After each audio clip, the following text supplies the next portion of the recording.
ভাবুন, একজন মানুষ যার কাছে নিজের শরীরের কোনো মূল্য নেই, যার কাছে অর্থের কোনো আকর্ষণ নেই, যার কাছে খ্যাতি অর্থহীন, এমনকি জীবন আর মৃত্যুর মধ্যেও যেন কোনো পার্থক্য নেই। তিনি দিনের পর দিন গঙ্গার ঘাটে বসে থাকতেন। কখনো কথা বলতেন না, কখনো মানুষের দিকে তাকিয়ে শুধু মৃদু হাসতেন, আবার কখনো তাকে দেখা যেত গঙ্গার জলে ভেসে থাকতে। কাশীর মানুষ তাকে শুধু একজন সাধু বলে দেখত না, অনেকেই তাকে বলতো চলন্ত বিশ্বনাথ, অর্থাৎ কাশীর পথে হাঁটতে থাকা স্বয়ং শিব। কিন্তু প্রশ্ন হলো, তিনি কে ছিলেন? কিভাবে একজন সাধারণ মানুষ এমন এক সাধনায় পৌঁছেছিলেন যেখানে শরীর, ক্ষুধা, ভয়, অপমান কোনো কিছুই যেন তাঁকে স্পর্শ করতে পারত না? আর সবচেয়ে বড় প্রশ্ন, ত্রৈলঙ্গ স্বামী কি সত্যিই 300 বছরের কাছাকাছি বেঁচেছিলেন, নাকি তাঁর জীবনের চারপাশে তৈরি হয়েছিল এমন এক আধ্যাত্মিক কিংবদন্তি যা আজও মানুষকে বিস্মিত করে? আজকের এই যাত্রায় আমরা শুধু তাঁর অলৌকিক গল্প শুনব না, আমরা খুঁজব সেই মানুষটিকে যিনি বলেছিলেন না হয়তো হাজার কথা, কিন্তু তার নীরব জীবনটাই হয়ে উঠেছিল এক বিশাল শিক্ষা। এটি কোনো সাধারণ সাধুর জীবনী নয়, এটি এমন একজন যোগীর গল্প যিনি মানুষকে শেখাতে চেয়েছিলেন, তুমি তোমার শরীর নাও, তুমি তোমার চিন্তা নাও, তুমি তারও গভীরে কিছু। চলুন ফিরে যাই কয়েক শতাব্দী আগে, দক্ষিণ ভারতের এক ছোট্ট অঞ্চলে। শিবরাম থেকে ত্রৈলঙ্গ স্বামী। ত্রৈলঙ্গ স্বামীর জন্মনাম ছিল শিবরাম। প্রচলিত জীবনী অনুযায়ী তার জন্ম অন্ধ্রপ্রদেশের বর্তমান বিজয়নগরম অঞ্চলের কুমিলাপুরম বা কুমিলি এলাকায়। তার বাবা ছিলেন নরসিংহ রাও এবং মা বিদ্যাবতী দেবী। পরিবারটি ছিল ধর্মপ্রাণ, বিশেষ করে তার মা ছিলেন শিব ও কালী উপাসনায় গভীরভাবে অনুরক্ত। ছোটবেলা থেকেই শিবরামের মধ্যে সাধারণ শিশুদের থেকে আলাদা এক ধরনের মনোভাব দেখা যেত বলে তার জীবনীতে বর্ণিত হয়েছে। জীবনের আনন্দ তাকে খুব বেশি আকর্ষণ করত না। অন্যরা যখন পৃথিবীকে দেখতে পাওয়ার জায়গা হিসেবে, শিবরাম যেন পৃথিবীকে দেখতেন বোঝার জায়গা হিসেবে। মানুষ কেন জন্মায়, কেন ভালোবাসে, কেন কষ্ট পায়, কেন ভয় পায়, আর সবচেয়ে বড় কথা, আমি আসলে কে? এই প্রশ্ন যেন তার ভিতরে ধীরে ধীরে গভীর হতে শুরু করেছিল। মায়ের শিক্ষা। শিবরামের জীবনে তার মা বিদ্যাবতীর প্রভাব ছিল অত্যন্ত গভীর। প্রচলিত কাহিনী অনুযায়ী তার মা তাঁকে কালী সাধনার পথে নিয়ে যান। এখানে একটি বিষয় খুব গুরুত্বপূর্ণ। সাধনা মানে শুধু চোখ বন্ধ করে বসে থাকা নয়, সাধনা মানে নিজের ভিতরের অস্থিরতার মুখোমুখি হওয়া। যে মন এক মুহূর্তে শান্ত, পরের মুহূর্তেই যে মন রাগে জ্বলছে, কখনো লোভ করছে, কখনো ভয় পাচ্ছে, কখনো প্রশংসা চাইছে, সেই মনকে নিজের সামনে দাঁড় করানোই যেন সাধনার শুরু। শিবরাম সেই পথেই এগোতে থাকলেন, দিনের পর দিন, রাতের পর রাত। ধীরে ধীরে তাঁর জীবনে বাইরের জগতের গুরুত্ব কমতে লাগলো, আর ভিতরের জগৎ হয়ে উঠল তাঁর আসল পৃথিবী। যে মানুষটি সবকিছু ছেড়ে দিলেন। জীবনের এক পর্যায়ে শিবরাম সংসার, সম্পত্তি এবং সাধারণ সামাজিক জীবনের প্রতি আগ্রহ হারিয়ে ফেলেন। প্রচলিত জীবনী অনুযায়ী বাবার মৃত্যুর পর তাঁর জীবনে বৈরাগ্য আরও গভীর হয়। কিন্তু বৈরাগ্য মানে কি সবকিছু ঘৃণা করা? না, সত্যিকারের বৈরাগ্য মানে কিছু পাওয়ার জন্য পৃথিবীর কাছে নিজের শান্তি বিক্রি না করা। তুমি টাকা রাখো বা না রাখো, বাড়িতে থাকো বা পাহাড়ে থাকো, মানুষের মাঝে থাকো বা একা থাকো, যদি তোমার মন সবসময় কিছু চাইতেই থাকে তাহলে তুমি মুক্ত নও। শিবরামের সাধনার ভিতর দিয়ে ধীরে ধীরে এই মুক্তির অনুসন্ধানই গভীর হতে থাকে। 20 বছরের সাধনা। শিবরামের জীবনের একটি গুরুত্বপূর্ণ অধ্যায় ছিল তাঁর দীর্ঘ সাধনা। প্রচলিত জীবনী অনুযায়ী তিনি প্রায় 20 বছর গভীর সাধনায় কাটিয়েছিলেন। ভাবুন একবার, 20 বছর! আজ আমরা 5 মিনিট মোবাইল ছাড়া থাকতে পারি না, 10 মিনিট নীরবে বসলে মনে হয় সময় যাচ্ছে না। আর একজন মানুষ বছরের পর বছর নিজের ভিতরের অন্ধকারের দিকে তাকিয়ে আছেন। কোনো বাহ্যিক বিনোদন নয়, কোনো সামাজিক পরিচয়ের পিছনে দৌড় নয়, শুধু একটি প্রশ্ন, সত্য কোথায়? এই প্রশ্নই তাকে নিয়ে যাচ্ছিল আরও গভীরে। গুরুর আবির্ভাব। সাধনার পথে একসময় তাঁর সঙ্গে সাক্ষাৎ হয় স্বামী ভাগীরথানন্দ সরস্বতীর। এই সাক্ষাৎ তাঁর জীবনে একটি নতুন অধ্যায়ের সূচনা করে। গুরু তাকে সন্ন্যাসের পথে দীক্ষা দেন, শিবরাম হয়ে ওঠেন স্বামী গণপতি সরস্বতী। এখান থেকেই তাঁর জীবন আরও কঠোর সাধনার দিকে এগিয়ে যায়। তিনি শুধু জ্ঞান শুনতে চাননি, তিনি জ্ঞানকে নিজের জীবনে পরীক্ষা করতে চেয়েছিলেন। কারণ বই থেকে জানা আর সত্যকে উপলব্ধি করা এক জিনিস নয়। তুমি আগুন সম্পর্কে 100টা বই পড়তে পারো, কিন্তু আগুনের তাপ অনুভব করতে হলে আগুনের সামনে দাঁড়াতে হবে। আধ্যাত্মিকতার ক্ষেত্রেও একই কথা। শোনা জ্ঞান এক জিনিস, অভিজ্ঞতা আরেক জিনিস। যাত্রা শুরু। তারপর শুরু হয় দীর্ঘ তীর্থযাত্রা। ভারতের বিভিন্ন পবিত্র স্থান অতিক্রম করে তিনি অবশেষে পৌঁছান প্রয়াগে। এরপর তাঁর যাত্রার শেষ বড় অধ্যায় শুরু হয়, কাশী। গঙ্গার তীরে দাঁড়িয়ে থাকা এক প্রাচীন শহর, যেখানে মৃত্যু এবং জীবন পাশাপাশি হাঁটে, যেখানে শ্মশানের আগুনের পাশে মন্দিরের ঘণ্টা বাজে। যেখানে প্রতিদিন হাজার মানুষ আসে, কেউ মুক্তি চাইতে, কেউ শান্তি চাইতে, কেউ ঈশ্বরকে খুঁজতে। আর সেই কাশীতেই একদিন এসে স্থির হলেন এক অদ্ভুত যোগী। তার নাম ত্রৈলঙ্গ স্বামী। কেন ত্রৈলঙ্গ? তিনি তেলুগুভাষী অঞ্চলের মানুষ ছিলেন। কাশীতে এসে তিনি পরিচিত হয়ে উঠলেন ত্রৈলঙ্গ বা তৈলঙ্গ স্বামী নামে। কিন্তু নামের থেকেও দ্রুত ছড়িয়ে পড়ল তাঁর জীবনযাপনের গল্প। তিনি সাধারণ মানুষের মতো জীবনযাপন করতেন না। কখনো তাকে দেখা যেত গঙ্গার ঘাটে, কখনো নির্জনে, কখনো মানুষের ভিড়ের মধ্যে থেকেও সম্পূর্ণ নিজের ভিতরে ডুবে থাকতেন। তিনি খুব কম কথা বলতেন, অনেক সময় একেবারেই নীরব থাকতেন। আর এই নীরবতাই যেন মানুষকে আরও বেশি তাঁর দিকে টেনে আনত। কারণ মানুষ সবসময় উত্তর চায়, কিন্তু ত্রৈলঙ্গ স্বামী যেন মানুষকে প্রশ্নের কাছে ফিরিয়ে দিতেন। নগ্ন সাধু ত্রৈলঙ্গ স্বামীকে প্রায় দিগম্বর অবস্থায় দেখা যেত। আজকের চোখে এই জীবনযাপন অস্বাভাবিক মনে হতে পারে, কিন্তু তার কাছে শরীর ছিল পরিচয়ের শেষ কথা নয়। আমরা নিজেদের পরিচয় বানাই। আমার নাম, আমার পোশাক, আমার বাড়ি, আমার সম্পদ, আমার পেশা, আমার সামাজিক মর্যাদা। কিন্তু তিনি যেন প্রশ্ন করতেন, এসবের কোনোটাই যদি তোমার কাছ থেকে সরিয়ে নেওয়া হয়, তাহলে তুমি কে? এই প্রশ্নটি খুব গভীর, কারণ আমরা সারা জীবন নিজের পরিচয় তৈরি করি, কিন্তু কখনো নিজের পরিচয়ের বাইরের মানুষটিকে খুঁজে দেখি না। ত্রৈলঙ্গ স্বামীর জীবন ছিল সেই অনুসন্ধানেরই এক চরম উদাহরণ। গঙ্গার রহস্য। তাকে নিয়ে সবচেয়ে বিখ্যাত গল্পগুলোর একটি হল গঙ্গায় তাঁর দীর্ঘ সময় অবস্থান। অনেক প্রত্যক্ষদর্শীর বর্ণনা ও পরবর্তী সাধু জীবনীতে তাঁর গঙ্গায় ভেসে থাকা বা দীর্ঘ সময় জলে থাকার কথা বলা হয়েছে। এগুলো আজকের বৈজ্ঞানিক মানদণ্ডে যাচাই করা কঠিন। তাই আমরা এগুলোকে অলৌকিক সত্য হিসাবে নয়, ত্রৈলঙ্গ স্বামীকে ঘিরে গড়ে ওঠা সাধু পরম্পরার কিংবদন্তি হিসেবে দেখতে পারি। কিন্তু গল্পটির ভিতরের শিক্ষা, সেটা আরও গুরুত্বপূর্ণ। তিনি যেন দেখাচ্ছেন যে মন নিজের ভয়কে জয় করেছে, তার কাছে বাইরের পৃথিবীর অনেক ভয়ই ছোট হয়ে যায়। বিষের গল্প। ত্রৈলঙ্গ স্বামীকে নিয়ে আরেকটি বিখ্যাত কিংবদন্তি হলো বিষপানের ঘটনা। গল্পের বিভিন্ন সংস্করণে বলা হয় তাকে বিষ দেওয়া হয়েছিল, কিন্তু তার কোনো ক্ষতি হয়নি। এ ধরনের কাহিনী তার অলৌকিক ক্ষমতার বিশ্বাসকে আরও শক্তিশালী করেছে। কিন্তু একজন আধ্যাত্মিক অনুসন্ধানীর কাছে এখানে আরও একটি প্রশ্ন গুরুত্বপূর্ণ। আমরা কি অলৌকিক ঘটনা খুঁজছি, নাকি অলৌকিকতার পিছনের মানুষটিকে? কারণ যদি আমরা শুধু তার অলৌকিক ক্ষমতার গল্প শুনি, তাহলে তার জীবনের আসল শিক্ষা হারিয়ে যেতে পারে। ত্রৈলঙ্গ স্বামীর গুরুত্ব শুধু তিনি কি করতে পারতেন তার মধ্যে নয়, বরং তিনি কিভাবে বাঁচতেন সেটাই ছিল তার আসল শিক্ষা। রামকৃষ্ণ পরমহংসের চোখে ত্রৈলঙ্গ স্বামী। ত্রৈলঙ্গ স্বামীর জীবনের সবচেয়ে আকর্ষণীয় অধ্যায়গুলোর একটি হলো তাঁর সঙ্গে শ্রী রামকৃষ্ণ পরমহংসের সাক্ষাতের প্রচলিত বিবরণ। রামকৃষ্ণ তাঁর মধ্যে এক গভীর আধ্যাত্মিক অবস্থার প্রকাশ দেখেছিলেন এবং তাঁকে পরমহংস হিসেবে শ্রদ্ধা করেছিলেন। ভাবুন, একজন মহাসাধক যখন আরেকজন মহাসাধকের সামনে দাঁড়ান, তখন সেখানে বাহ্যিক পরিচয়ের কোনো মূল্য থাকে না। না নাম, না খ্যাতি, না সম্পদ, শুধু থাকে চেতনার গভীরতা। রামকৃষ্ণের কাছে ত্রৈলঙ্গ স্বামী যেন সেই গভীরতারই এক জীবন্ত প্রতীক ছিলেন। আর এখানেই ত্রৈলঙ্গ স্বামীর জীবনের একটি গুরুত্বপূর্ণ শিক্ষা লুকিয়ে আছে। সত্যিকারের সাধক নিজের পরিচয় ঘোষণা করেন না, তার জীবনই তার পরিচয় হয়ে ওঠে। তার সবচেয়ে বড় শিক্ষা, নিজেকে জানো। ত্রৈলঙ্গ স্বামীর আধ্যাত্মিক ভাবধারাকে বোঝার জন্য একটি প্রশ্নকে সামনে আনতে হয়, আমি কে? আমি কি শুধু এই শরীর? শরীর বদলাচ্ছে, শিশু থেকে যুবক, যুবক থেকে বৃদ্ধ, শরীর একই থাকছে না। তাহলে আমি কে? আমি কি আমার চিন্তাও তো প্রতি মুহূর্তে বদলায়। আজ যে কথা সত্যি মনে হচ্ছে, কাল সেটাই ভুল মনে হতে পারে। তাহলে আমি কে? আমি কি আমার আবেগ?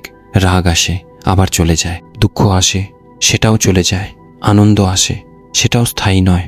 তাহলে যে এই সব কিছুকে দেখতে পারে, সেই আমি কে? এই প্রশ্নই ভারতীয় আধ্যাত্মিক সাধনার অন্যতম গভীর প্রশ্ন। আর ত্রৈলঙ্গ স্বামীর জীবন যেন সেই প্রশ্নের দিকে মানুষকে বারবার ফিরিয়ে দেয়। দ্বিতীয় শিক্ষা, চাহিদা কমাও। ত্রৈলঙ্গ স্বামীর জীবন ছিল অত্যন্ত সরল। তিনি অযাচক জীবনের আদর্শ অনুসরণ করতেন বলে তাঁর জীবনীতে উল্লেখ আছে, অর্থাৎ নিজের জন্য চেয়ে নেওয়ার প্রবণতা থেকে দূরে থাকা। আজকের পৃথিবীতে আমরা ঠিক উল্টো পথে হাঁটছি। আমাদের যত আছে তার চেয়ে যা নেই সেটাই বেশি গুরুত্বপূর্ণ মনে হয়। একটা ফোন আছে, আরও ভালো ফোন চাই। একটা বাড়ি আছে, আরও বড় বাড়ি চাই। একটা সাফল্য আছে, আরও বড় সাফল্য চাই। একজনকে ভালোবাসি, তার কাছ থেকে আরও বেশি নিশ্চয়তা চাই। এই আরও চাই কখনো শেষ হয় না। ত্রৈলঙ্গ স্বামীর জীবন যেন প্রশ্ন করে, যদি চাওয়াই তোমার জীবনের কেন্দ্র হয়, তাহলে শান্তি কোথায় থাকবে? তৃতীয় শিক্ষা, নীরবতার শক্তি। ত্রৈলঙ্গ স্বামী খুব বেশি কথা বলতেন না। আজ আমরা প্রতিদিন হাজার হাজার শব্দ ব্যবহার করি, কিন্তু নিজের মনের শব্দ শুনতে পাই না। বাইরের পৃথিবী সব সময় বলছে, এটা করো, ওটা কিনো, ওর মতো হও, আরও সফল হও, আরও জনপ্রিয় হও, আরও প্রমাণ করো তুমি গুরুত্বপূর্ণ। এই শব্দের ভিড়ে নিজের আসল কণ্ঠ হারিয়ে যায়। তাই কখনো কখনো নীরবতা দরকার। কিছুক্ষণ ফোন বন্ধ করা, কিছুক্ষণ কারো সঙ্গে তর্ক না করা, কিছুক্ষণ নিজের চিন্তাগুলোকে শুধু দেখা। কারণ নীরবতা মানে শব্দের অনুপস্থিতি নয়, নীরবতা মানে নিজেকে শোনার সুযোগ। চতুর্থ শিক্ষা, শরীরকে জানো কিন্তু শরীর হয় না। যোগের সাধনায় শরীরের গুরুত্ব আছে, কিন্তু শরীরই শেষ সত্য নয়। আজ আমরা শরীর নিয়ে এত চিন্তা করি। আমি দেখতে কেমন? মানুষ আমাকে কিভাবে দেখছে? আমি কতটা সুন্দর? আমি কতটা শক্তিশালী? আমি কতটা আকর্ষণীয়? কিন্তু একদিন এই শরীর বদলে যাবে। তাই শরীরকে সম্মান করো, তার যত্ন নাও, কিন্তু নিজের পুরো পরিচয়কে শরীরের মধ্যে বন্দি করে রেখো না। ত্রৈলঙ্গ স্বামীর জীবন এই বিষয়টিকে চরমভাবে সামনে নিয়ে আসে। পঞ্চম শিক্ষা, মৃত্যুকে ভয় করো না। কাশীর সাধুদের জীবনে মৃত্যু কোনো গোপন বিষয় ছিল না। গঙ্গার ঘাটে জীবন যেমন ছিল তেমনই ছিল মৃত্যুও। ত্রৈলঙ্গ স্বামী সেই পরিবেশেই দীর্ঘকাল কাটিয়েছেন। তাঁর জীবনের শেষ অধ্যায়ও ছিল কাশীতেই। প্রচলিত তথ্য অনুযায়ী তিনি 1887 সালের 26 ডিসেম্বর দেহত্যাগ করেন। কিন্তু তাঁর কাছে মৃত্যু যেন শেষ নয়, বরং একটি পরিবর্তন, একটি দরজা, একটি পরিচয় থেকে অন্য পরিচয়ের দিকে যাত্রা। আর এখানেই তাঁর জীবন আমাদের একটি অস্বস্তিকর কিন্তু প্রয়োজনীয় প্রশ্ন করে। যদি তুমি জানতেই যে তোমার হাতে খুব কম সময়, তাহলে আজ তুমি কিভাবে বাঁচতে? হয়তো এই প্রশ্নের উত্তরই ত্রৈলঙ্গ স্বামীর জীবনের সবচেয়ে বড় শিক্ষা। কারণ তিনি আমাদের শেখাননি শুধু কিভাবে দীর্ঘ জীবন বাঁচতে হয়, তিনি যেন দেখিয়েছেন কিভাবে এমনভাবে বাঁচতে হয় যাতে জীবনের দৈর্ঘ্যের চেয়ে তার গভীরতা বড় হয়ে ওঠে। আর এখানেই শুরু হয় ত্রৈলঙ্গ স্বামীর জীবনের আরও রহস্যময় অধ্যায়। কারণ তাঁর কাশী জীবনে এমন বহু ঘটনা ঘটেছিল যেগুলো আজও ভক্তদের মনে প্রশ্ন জাগায়। তিনি কি সত্যিই অলৌকিক শক্তির অধিকারী ছিলেন? কেন কাশীর মানুষ তাঁকে চলন্ত বিশ্বনাথ বলতো? কেন এত বড় বড় সাধক তাঁর কাছে আকৃষ্ট হয়েছিলেন? আর তাঁর নীরবতার ভিতরে কোনো জ্ঞান লুকিয়েছিল, সেই গল্প। কাশীর ঘাটে এক অদ্ভুত উপস্থিতি। কাশীর সকাল, সূর্য তখন ধীরে ধীরে গঙ্গার জলের উপর আলো ছড়িয়ে দিচ্ছে। ঘাটে মানুষের ভিড়, কেউ পূজা করছে, কেউ গঙ্গায় স্নান করছে, কেউ মন্ত্র জপ করছে। আর সেই ভিড়ের মাঝখানে একজন বিশাল দেহী সাধু। কখনো তিনি চুপচাপ বসে আছেন, কখনো গঙ্গার ধারে শুয়ে আছেন, কখনো আবার মানুষের ভিড়ের মধ্য দিয়ে এমনভাবে হাঁটছেন যেন পৃথিবীর কোনো কিছুর সঙ্গেই তার কোনো সম্পর্ক নেই। তিনি ত্রৈলঙ্গ স্বামী। মানুষ তার কাছে আসছে, কেউ আশীর্বাদ চাইছে, কেউ রোগের কথা বলছে, কেউ সংসারের দুঃখের কথা বলছে, কেউ আবার শুধু তাকে একবার দেখতে এসেছে। কিন্তু স্বামী, তিনি অধিকাংশ সময় নীরব। কখনো মাটিতে কিছু লিখে দেন, কখনো ইশারায় উত্তর দেন, আবার কখনো এমনভাবে তাকিয়ে থাকেন যেন প্রশ্নটি মুখে নয়, মানুষটির ভিতরেই শুনছেন। কেন মানুষ তার কাছে ছুটে আসতো? মানুষ সাধারণত তার কাছেই যায় যে তার সমস্যার সমাধান দিতে পারে। কিন্তু ত্রৈলঙ্গ স্বামীর কাছে মানুষ কেন যেত? কারণ তার কাছে শুধু উত্তর ছিল না, ছিল এক ধরনের উপস্থিতি। তার সামনে দাঁড়ালে অনেক মানুষ নাকি নিজের মনকেই নতুনভাবে অনুভব করত। এটাই একজন সত্যিকারের সাধকের শক্তি। তিনি তোমার সমস্যা নিজের হাতে নিয়ে নেন না, তিনি তোমাকে এমন অবস্থায় নিয়ে যান যেখানে তুমি নিজেই নিজের সমস্যাকে দেখতে পারো। ধরো, তুমি খুব রেগে আছো, তখন তোমার মনে হয় ওই মানুষটাই আমার রাগের কারণ। কিন্তু একজন সাধক হয়তো তোমাকে অন্য প্রশ্ন করতে শেখাবেন। রাগটাকে কে দেখছে? এই একটি প্রশ্নই দৃষ্টিভঙ্গি বদলে দিতে পারে। কারণ তখন তুমি রাগ নও, তুমি রাগকে দেখছো। আর যে দেখতে পারে সে ধীরে ধীরে নিজের আবেগের দাস হওয়া থেকে মুক্ত হতে পারে। ত্রৈলঙ্গ স্বামী এবং রাজশক্তি। ত্রৈলঙ্গ স্বামীকে ঘিরে এমন অনেক কাহিনী রয়েছে যেখানে প্রশাসন বা রাজশক্তির সঙ্গে তাঁর সংঘাতের কথা বলা হয়েছে। কিন্তু তার মধ্যে একটি অদ্ভুত নির্ভীকতা ছিল বলে প্রচলিত বর্ণনাগুলোতে উঠে আসে। কারণ যে মানুষ সমাজের সম্মানকে ভয় পায় না, সে ক্ষমতাকেও খুব সহজে ভয় পায় না। আমরা সাধারণ মানুষ কি করি? কেউ আমাদের প্রশংসা করলে খুশি, কেউ সমালোচনা করলে কষ্ট, কেউ সম্মান দিলে আনন্দ, কেউ অপমান করলে রাগ। অর্থাৎ আমাদের মন অন্যের হাতে। ত্রৈলঙ্গ স্বামীর জীবন যেন বলছিল, যেদিন তোমার সুখ দুঃখ অন্য মানুষের আচরণের উপর নির্ভর করবে না, সেদিনই তোমার স্বাধীনতার শুরু। অপমানের সামনে নীরবতা। একবার ভেবে দেখুন, কেউ আপনাকে অপমান করলো, আপনার ভিতরে সঙ্গে সঙ্গে আগুন জ্বলে উঠল। আপনি উত্তর দিলেন, তারপর সে আবার উত্তর দিল, তারপর আপনি আরও জোরে বললেন। কিছুক্ষণ পর দেখলেন একটি ছোট ঘটনা বিশাল যুদ্ধ হয়ে গেছে। কিন্তু যদি সেই মুহূর্তে আপনি থেমে যান, একবার শ্বাস নেন, নিজেকে প্রশ্ন করেন, আমার ভিতরে যে রাগ উঠছে, আমি কি সেই রাগ? তাহলে পরিস্থিতি বদলে যেতে পারে। ত্রৈলঙ্গ স্বামীর জীবন থেকে এই শিক্ষা নেওয়া যায়। প্রতিক্রিয়া দেওয়ার আগে সচেতন হও, কারণ প্রতিটি প্রতিক্রিয়া তোমাকে আরও বেশি বন্ধনে বাঁধতে পারে। তার দেহ কি সত্যিই এত শক্তিশালী ছিল? ত্রৈলঙ্গ স্বামীকে নিয়ে বহু আশ্চর্য কাহিনী প্রচলিত। কেউ বলেছেন তিনি দীর্ঘ সময় না খেয়ে থাকতে পারতেন, কেউ বলেছেন তিনি গঙ্গায় দীর্ঘক্ষণ অবস্থান করতেন, কেউ বলেছেন বিষও তাঁর শরীরে প্রভাব ফেলত না, কেউ বলেছেন তাঁর দেহের ওজন ছিল অস্বাভাবিক।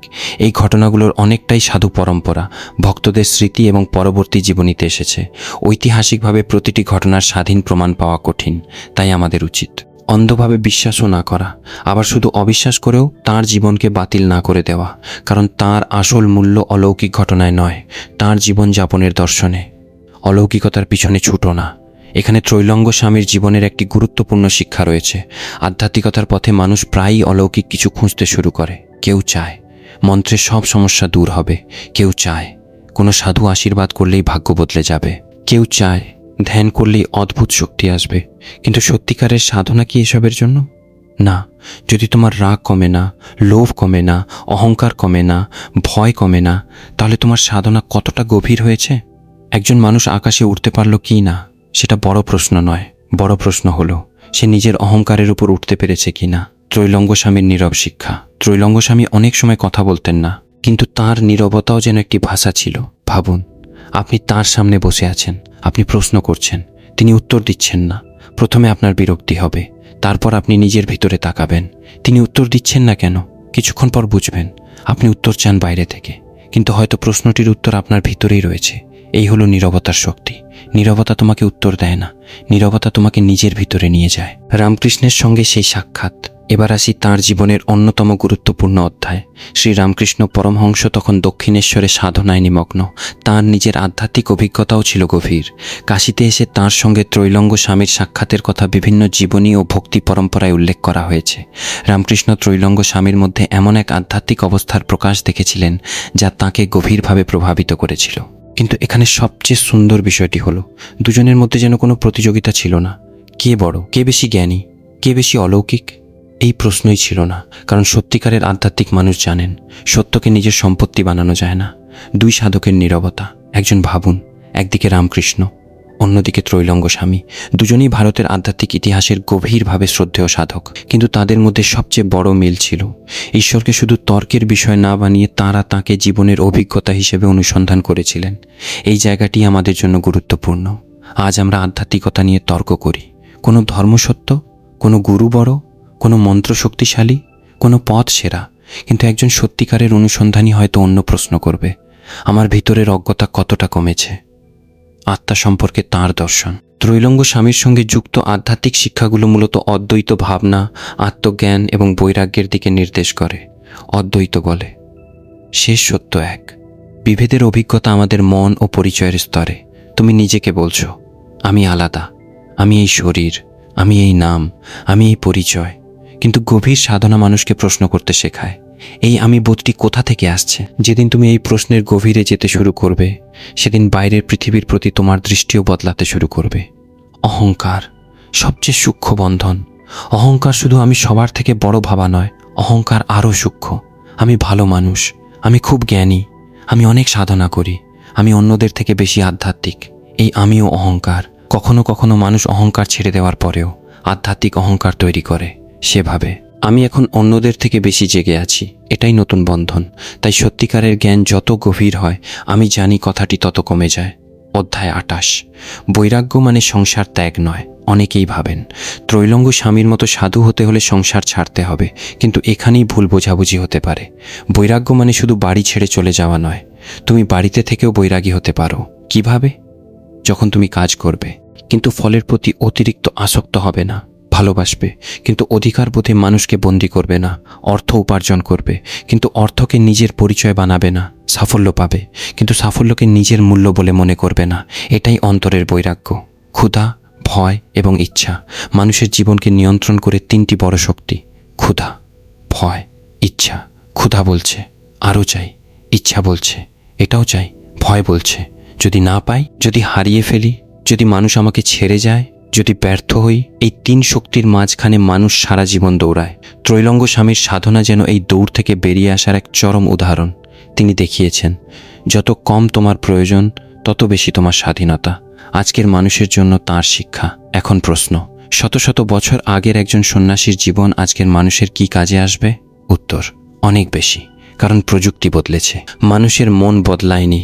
আজও আমরা ঈর্ষা করি, আজও আমরা অন্যের স্বীকৃতি চাই, আজও আমরা সুখের পিছনে দৌড়াই, আজও আমরা মৃত্যুকে ভয় করি, আজও আমরা নিজেদের চিনতে পারিনি। তাই ত্রৈলঙ্গ স্বামীর শিক্ষা আজও প্রাসঙ্গিক। তার মতো জীবনযাপন করতে হবে না, কিন্তু তার প্রশ্নগুলো নিজের জীবনে আনতে হবে। প্রতিদিনের একটি ছোট সাধনা, আজ থেকেই একটি কাজ শুরু করা যায়।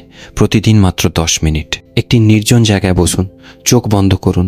কোনো মন্ত্রের জন্য তাড়াহুড়ো করবেন না, কোনো বিশেষ অভিজ্ঞতার আশাও করবেন না। শুধু নিজের শ্বাস লক্ষ্য করুন। চিন্তা আসবে, তাকে যেতে দিন। কোনো চিন্তাকে আটকাবেন না। নিজেকে বলুন, আমি আমার চিন্তাগুলোকে দেখছি। তারপর জিজ্ঞেস করুন, যে দেখছে সে কে? উত্তর খুঁজতে যাবেন না, শুধু প্রশ্নটির সঙ্গে থাকুন। এই প্রশ্নই হতে পারে আপনার নিজের অন্তর্যাত্রার শুরু। মানুষের আসল দারিদ্র্য, একজন মানুষের কাছে কোটি টাকা থাকতে পারে, কিন্তু যদি তার মন সবসময় অশান্ত থাকে, তাহলে সে কি সত্যিই ধনী? অন্যদিকে একজন মানুষের কাছে খুব কম সম্পদ থাকতে পারে, কিন্তু তার মন যদি শান্ত হয়, তাহলে সে কি সত্যিই দরিদ্র? ত্রৈলঙ্গ স্বামীর জীবন আমাদের সম্পদের নতুন সংজ্ঞা দেয়। যার চাহিদা সীমাহীন, তার সম্পদ যতই হোক সে দরিদ্র। আর যার মন তৃপ্ত, তার কাছে সামান্যও অনেক। নিজের ভিতরে ফিরে যাও।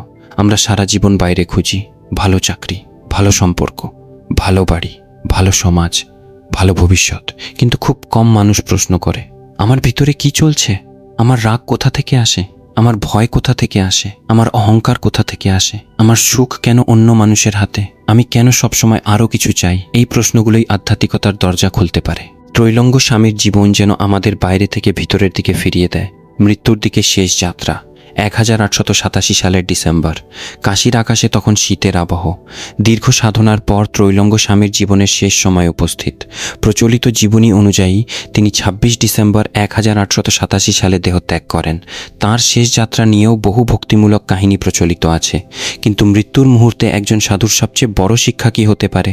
হয়তো এই, যা এসেছে তা একদিন যাবে। শরীর এসেছে, শরীর যাবে। নাম এসেছে, নামও একদিন হারিয়ে যাবে। খ্যাতি এসেছে, সেটাও থাকবে না। কিন্তু মানুষ যদি নিজের চেতনার গভীরতাকে চিনতে পারে, তাহলে জীবনের অর্থ শুধু জন্ম ও মৃত্যুর মাঝের সময়টুকুতে সীমাবদ্ধ থাকে না।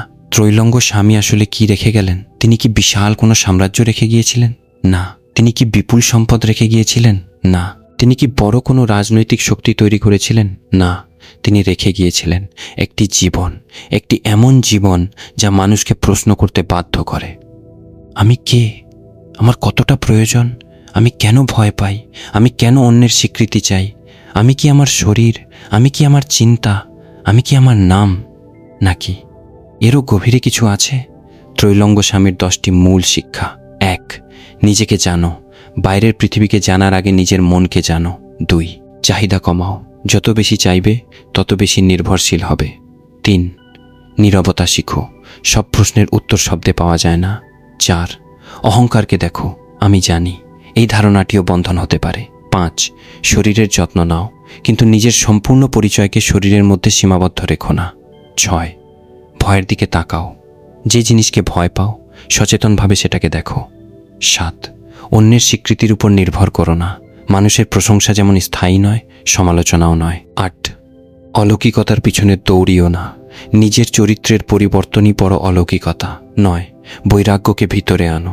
সংসার ছেড়ে পালানো নয়, আসক্তিকে বুঝতে শেখা। 10. প্রতিদিন নিজেকে প্রশ্ন করো, আমি কে? শেষ প্রশ্ন। এখন আমি আপনাকে একটি প্রশ্ন করতে চাই। আজ যদি আপনার কাছ থেকে আপনার টাকা কেড়ে নেওয়া হয়, আপনার বাড়ি কেড়ে নেওয়া হয়, আপনার চাকরি কেড়ে নেওয়া হয়, আপনার সামাজিক পরিচয় কেড়ে নেওয়া হয়, এমনকি মানুষ আপনার সম্পর্কে কী ভাবছে, সেটাও যদি আপনি জানতে না পারেন, তাহলে আপনি কে থাকবেন? এই প্রশ্নের উত্তর খুঁজতে শুরু করাই হয়তো আত্মজিজ্ঞাসার শুরু। ত্রৈলঙ্গ স্বামী তাঁর জীবনের মাধ্যমে যেন সেই পথটাই দেখিয়ে গেছেন। তিনি আমাদের বলেননি, আমাকে বিশ্বাস করো। তার জীবন যেন বলেছে, নিজে অনুসন্ধান করো, কারণ ধার করা বিশ্বাস তোমাকে কিছুদিন শান্তি দিতে পারে, কিন্তু নিজের উপলব্ধি তোমাকে ভিতর থেকে বদলে দিতে পারে। কাশীর ঘাটে আজও গঙ্গা বয়ে যায়, মানুষ আসে, মানুষ যায়, মন্দিরের ঘণ্টা বাজে, শ্মশানের আগুন জ্বলে, সূর্য ওঠে, সূর্য ডুবে যায়, কিন্তু একজন যোগীর প্রশ্ন এখনও রয়ে যায়, তুমি কে? তুমি কি তোমার নাম? তুমি কি তোমার শরীর? তুমি কি তোমার চিন্তা? তুমি কি তোমার সম্পদ? তুমি কি তোমার সাফল্য? নাকি এসবের পিছনে দাঁড়িয়ে থাকা সেই নীরব সচেতনতা যে সব কিছুকে দেখছে? হয়তো ত্রৈলঙ্গ স্বামীর জীবনের সবচেয়ে বড় শিক্ষা এখানেই। নিজেকে খুঁজতে পৃথিবীর শেষ প্রান্তে যেতে হয় না, কখনো কখনো শুধু নিজের ভিতরে নীরব হয়ে বসতে হয়। আর তখনই হয়তো প্রথমবারের মতো তুমি শুনতে পাবে তোমার নিজের অস্তিত্বের শব্দ। এই ছিল ত্রৈলঙ্গ স্বামী, কাশীর সেই রহস্যময় যোগী যার জীবন আজও মানুষকে বাইরের পৃথিবী থেকে নিজের অন্তরের দিকে ফিরে তাকাতে শেখায়। যদি এই গল্প আপনাকে এক মুহূর্তের জন্য নিজের ভিতরে তাকাতে বাধ্য করে থাকে, তাহলে মনে রাখবেন, জীবন বদলানোর প্রথম ধাপ সবসময় কোনো বড় সিদ্ধান্ত নয়, কখনো কখনো একটি গভীর প্রশ্নই যথেষ্ট, আমি কে? আর সেই প্রশ্নের যাত্রাই হতে পারে আপনার জীবনের সবচেয়ে বড় আধ্যাত্মিক যাত্রা। ত্রৈলঙ্গ স্বামীর 50টি গভীর শিক্ষা। একজন সাধুর জীবনের মূল্য শুধু তাঁর জন্ম, মৃত্যু কিংবা অলৌকিক ঘটনায় নয়, আসল মূল্য লুকিয়ে থাকে তিনি আমাদের কিভাবে বাঁচতে শেখান তার মধ্যে। ত্রৈলঙ্গ স্বামীর জীবন থেকে অনুপ্রাণিত হয়ে এবার আমরা এমন 50টি শিক্ষা নিয়ে এগোব, যেগুলো শুধু একজন সাধুর জন্য নয়, একজন সাধারণ মানুষের জীবনেও গভীর পরিবর্তন আনতে পারে। শিক্ষা 1, আমি কে? এই প্রশ্নকে জীবন্ত রাখো। জীবনের সবচেয়ে গুরুত্বপূর্ণ প্রশ্ন সবসময় আমি কি পাব এটা নয়, বরং আমি আসলে কে।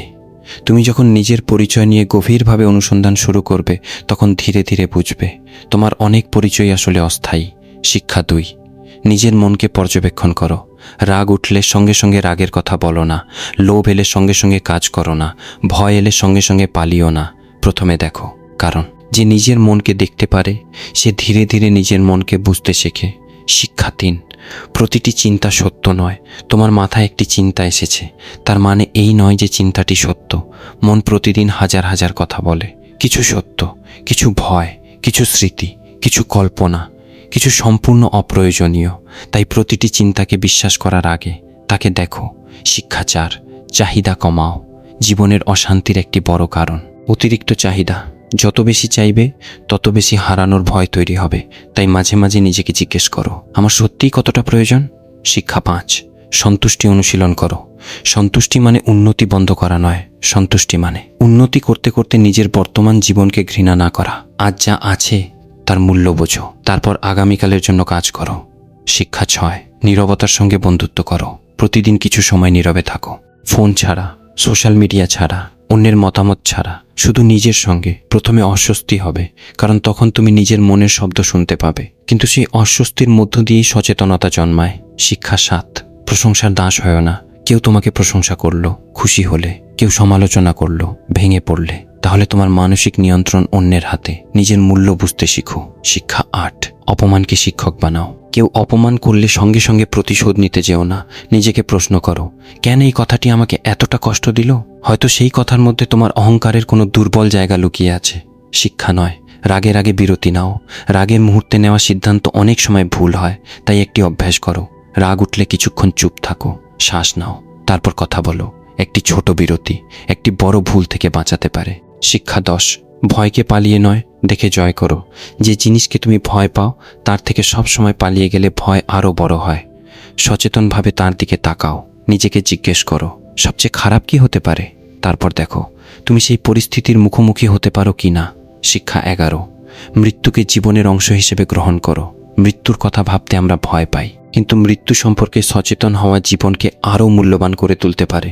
কারণ যখন তুমি বুঝবে সময় সীমিত, তখন অপ্রয়োজনীয় রাগ, অহংকার, হিংসা, ক্ষোভ এসবকে আর এত গুরুত্ব দিতে ইচ্ছে করবে না। শিক্ষা 12, আজকের দিনকে অপচয় করো না। আমরা ভাবি একদিন সময় পাবো, কিন্তু সেই একদিন অনেক সময় আসে না। যা গুরুত্বপূর্ণ আজই শুরু করো। ভালোবাসার কথা বলার থাকলে বলো, ক্ষমা করার থাকলে ক্ষমা করো, নিজেকে বদলানোর থাকলে আজ থেকেই শুরু করো। শিক্ষা 13, নিজের সঙ্গে মিথ্যা বলো না। অন্য মানুষকে তুমি অনেক কিছু বোঝাতে পারো, কিন্তু নিজের ভিতরের সত্য থেকে পালাতে পারবে না। নিজেকে প্রশ্ন করো, আমি কি সত্যিই সুখী? আমি কি সত্যিই শান্ত? আমি কি সত্যিই স্বাধীন, নাকি শুধু অন্যদের সামনে ভালো থাকার অভিনয় করছি? শিক্ষা 14, আসক্তি এবং ভালোবাসার পার্থক্য বোঝো। ভালোবাসা বলে তুমি সুখী হও, আসক্তি বলে তুমি আমার মতো করে বাঁচো। ভালোবাসা মুক্তি দেয়, আসক্তি বন্দি করে। তাই সম্পর্কের মধ্যে নিজের অধিকার বোধকে দেখো। শিক্ষা 15, সম্পদ ব্যবহার করো, সম্পদের দাস হয়ো না। অর্থ খারাপ নয়, সম্পদও খারাপ নয়। সমস্যা তখনই যখন সম্পদ তোমার জীবনের মালিক হয়ে যায়। টাকা তোমাকে নিরাপত্তা দিতে পারে, কিন্তু শান্তি কিনে দিতে পারে না। শিক্ষা 16, নিজের পরিচয়কে হালকা করো। আমি ডাক্তার, আমি ব্যবসায়ী, আমি সফল, আমি ব্যর্থ, এসব পরিচয়। কিন্তু এগুলো তোমার সম্পূর্ণ অস্তিত্ব নয়। পরিচয় ব্যবহার করো, কিন্তু পরিচয়ের মধ্যে নিজেকে বন্দী করো না। শিক্ষা 17, অন্যের জীবন দিয়ে নিজের জীবন মাপো না। অন্যের সাফল্য দেখে নিজের ব্যর্থতা মাপা অশান্তির সহজ পথ। প্রত্যেক মানুষের পথ আলাদা। তোমার গতকালকের সঙ্গে আজকের তুলনা করো, অন্য মানুষের আজকের সঙ্গে নয়। শিক্ষা 18, ধৈর্যকে শক্তিতে পরিণত করো। আধ্যাত্মিকতা হোক বা জীবন, গভীর পরিবর্তন সময় নেয়। একদিন ধ্যান করে মন শান্ত হবে না, একদিন চেষ্টা করে চরিত্র বদলাবে না, বারবার চেষ্টা করতে হয়। ধৈর্য মানে ধীরে চলা নয়, ধৈর্য মানে থেমে না যাওয়া। শিক্ষা 19, নিজের শরীরকে সম্মান করো। শরীরকে অবহেলা করে আত্মজ্ঞান পাওয়া যায় না। পর্যাপ্ত ঘুম, পরিমিত খাবার, শরীরচর্চা, বিশ্রাম এসবও সচেতন জীবনের অংশ। শরীর তোমার যাত্রার বাহন, তার যত্ন নাও। শিক্ষা 20, ইন্দ্রিয়ের দাস হয় না। যা ভালো লাগে সঙ্গে সঙ্গে করতে হবে এমন নয়। যা খেতে ইচ্ছে করছে সবসময় খেতে হবে না। যা দেখতে ইচ্ছে করছে সবসময় দেখতে হবে না। নিজেকে না বলতে শেখাও, কারণ নিজেকে নিয়ন্ত্রণ করতে পারা স্বাধীনতারই একটি রূপ। শিক্ষা 21, একাকিত্বকে ভয় করো না। কখনো একা থাকা দরকার, কারণ ভিড়ের মধ্যে আমরা অনেক সময় নিজের সত্যিকারের মুখ দেখতে পাই না। একাকিত্ব যদি সচেতনভাবে গ্রহণ করা যায়, তাহলে সেটাই হয়ে উঠতে পারে আত্মপরিচয়ের দরজা। শিক্ষা 22, অপ্রয়োজনীয় কথা কমাও। সব কথা বলার দরকার নেই, সব তর্কে জেতার দরকার নেই, সব প্রশ্নের উত্তর দেওয়ার দরকার নেই। কখন চুপ থাকতে হবে এটাও জ্ঞান। শিক্ষা 23, অন্যকে বদলানোর চেষ্টা কমাও। তুমি পৃথিবীর সবাইকে বদলাতে পারবে না, কিন্তু নিজের প্রতিক্রিয়া বদলাতে পারো। তাই অন্যকে নিয়ন্ত্রণ করার বদলে নিজেকে বোঝো। শিক্ষা 24, ক্ষমা করতে শেখো। ক্ষমা মানে অন্যায়কে সঠিক বলে মেনে নেওয়া নয়। ক্ষমা মানে নিজের ভিতরে সেই ঘটনার বিষকে আর বহন না করা। কখনো কখনো ক্ষমা অন্য মানুষের জন্য নয়, নিজের শান্তির জন্য। শিক্ষা 25, তুলনা থেকে মুক্ত হও। তুলনা যত বাড়ে, অসন্তুষ্টিও তত বাড়ে। কারো কাছে যা আছে তা তোমার জন্য প্রয়োজনীয় নাও হতে পারে। তোমার পথ তোমার। শিক্ষা 26, নিজের ভুলকে স্বীকার করো। ভুল করলে নিজেকে নিখুঁত প্রমাণ করতে চেও না। বলতে শেখো, হ্যাঁ আমি ভুল করেছি। এই ছোট বাক্যটি অহংকারকে দুর্বল করে। শিক্ষা 27, জ্ঞানকে জীবনে প্রয়োগ করো। শুধু বই পড়লে জ্ঞানী হওয়া যায় না, শুধু বক্তৃতা শুনলে সচেতন হওয়া যায় না। জ্ঞান তখনই জীবন্ত হয় যখন আচরণ বদলায়। তুমি যদি জানো রাগ ক্ষতিকর, কিন্তু প্রতিদিন রাগে অন্যকে আঘাত করো, তাহলে সেই জ্ঞান এখনও তোমার জীবনে নামেনি। শিক্ষা 28, অভিজ্ঞতাকে শিক্ষক বানাও। জীবনের প্রতিটি ঘটনা তোমাকে কিছু শেখাতে পারে। সাফল্য শেখায়, ব্যর্থতাও শেখায়, ভালোবাসা শেখায়, বিচ্ছেদও শেখায়, অপমান শেখায়, একাকিত্বও শেখায়। প্রশ্ন হলো, তুমি কি শিখতে প্রস্তুত? শিক্ষা 29, বাহ্যিক শক্তির চেয়ে অন্তরের শক্তি বড়। অন্যকে হারানো শক্তি নয়, নিজের রাগকে হারানো শক্তি। অন্যকে নিয়ন্ত্রণ করা শক্তি নয়, নিজের ইচ্ছাকে নিয়ন্ত্রণ করা শক্তি। অন্যকে ভয় দেখানো শক্তি নয়, ভয়ের মধ্যেও শান্ত থাকা শক্তি। শিক্ষা 30, নিজের সুখের দায়িত্ব নিজে নাও। তোমার সুখের পুরো দায়িত্ব অন্য কারো উপর দিও না। কেউ তোমাকে ভালোবাসবে, এটা সুন্দর, কিন্তু নিজের অস্তিত্বের মূল্য বোঝার জন্য অন্যের ভালোবাসার উপর সম্পূর্ণ নির্ভর করো না। শিক্ষা 31, প্রকৃতির কাছ থেকে শেখো। গঙ্গা কারো জন্য থেমে থাকে না, সূর্য কারো প্রশংসার অপেক্ষা করে না। গাছ ফল দেয়, তারপরও নিজের জন্য ফল খায় না। প্রকৃতি শেখায়, দাও, প্রবাহিত হও, কিন্তু অতিরিক্ত আঁকড়ে থেকো না। শিক্ষা 32, জীবনের পরিবর্তনকে গ্রহণ করো। সব কিছু বদলাবে, সম্পর্ক বদলাবে, শরীর বদলাবে, পরিস্থিতি বদলাবে, মানুষ বদলাবে। এই পরিবর্তনের বিরুদ্ধে সারা জীবন যুদ্ধ করলে তুমি ক্লান্ত হয়ে পড়বে। পরিবর্তনকে বোঝো, তার সঙ্গে চলতে শেখো। শিক্ষা 33, আমার শব্দটি পরীক্ষা করো। আমার বাড়ি, আমার টাকা, আমার পরিবার, আমার সাফল্য, আমার শরীর, একদিন কি হবে?